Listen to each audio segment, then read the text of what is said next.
Another guy that I feel like could care less about the money is Joe Rogan. How important is he to the UFC, to the rise of the UFC? And what, in general, do you love about Joe? It's a fact. He doesn't care about money. And he did the first 13 shows for free for us. Yeah. You know what I mean? That was at a time when we were hurting. And he's like, wait a minute, you want me to do the commentary?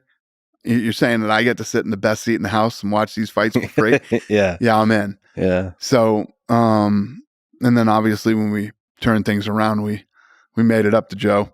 But Joe is one of the things that I loved early on about. So I'll tell you the story. So we buy the UFC. Mm-hmm. They're based in New York. We're moving the corporate offices to Vegas.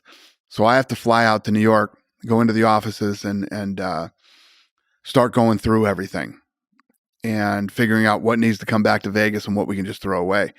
So they literally had a VHS machine and a TV, and there were 1 million tapes in this place, man. So I didn't know what tapes were, these definitely we have to keep or these we don't need. So I had to sit there and go through every single tape. And I popped in a tape and there was an interview on the Ivory Keenan Wayans show, right? The oldest Wayans brother. And he had a talk show at the time.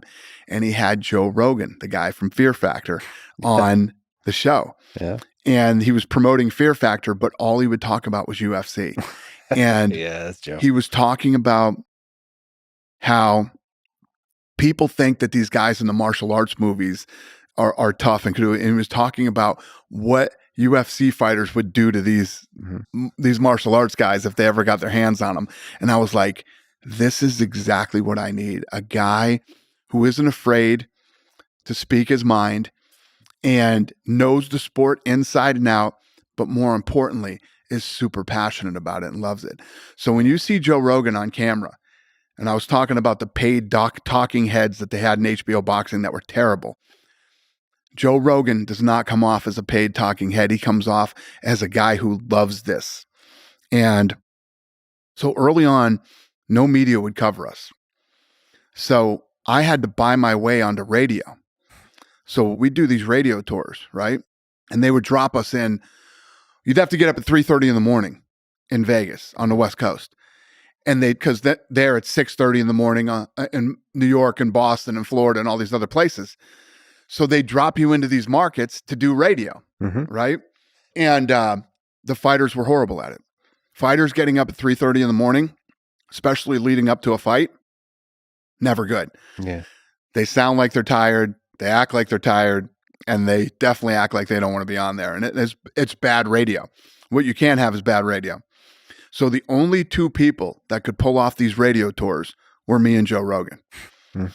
So me and Joe Rogan would alternate doing these radio tours all over the country. Just talking about fighting, talking about what this whole thing is, like 100%. Getting people excited. Two guys that are really into it and passionate about it and love it and it's one of the things about Rogan too. When early on, nobody understood the ground game. Joe Rogan would walk you through what was happening literally before it would happen.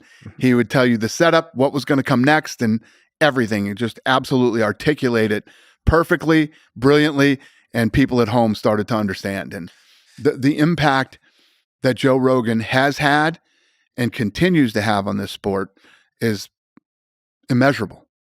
He's the biggest podcaster in the world, and he is on the UFC pay-per-views, 14 times a year. And he's always talking about the sport. It's immeasurable what this guy has done for this company and the sport.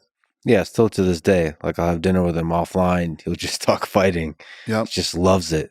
It's true. Loves every aspect of it. Yep. Joe Rogan is one of those guys. I saw that early on why would you go after the Fear Factor guy? Yeah. To be such a key component to not only the company, but to the sport. I saw it in the fucking interview on Ivory Keenan Wayans. I value loyalty a lot.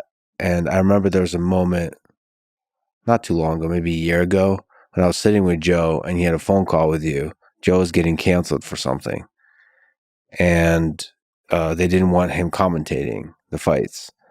And you on the phone offered your resignation.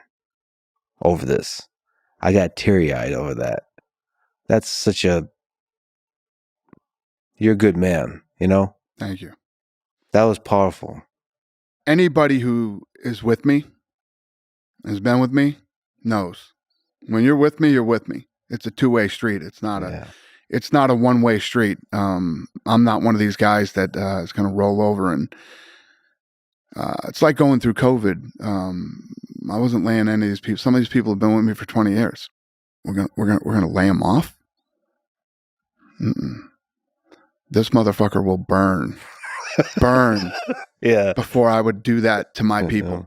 It's just never, none of that type of stuff is ever going to happen while I'm here. I can't say what's going to happen when I leave, but when I'm here, the people who are with me and have been with me, they know exactly what's up, and Joe knows what's up, and again, it's a two-way street. Joe Rogan has been very loyal to me, and I am very loyal to Joe Rogan.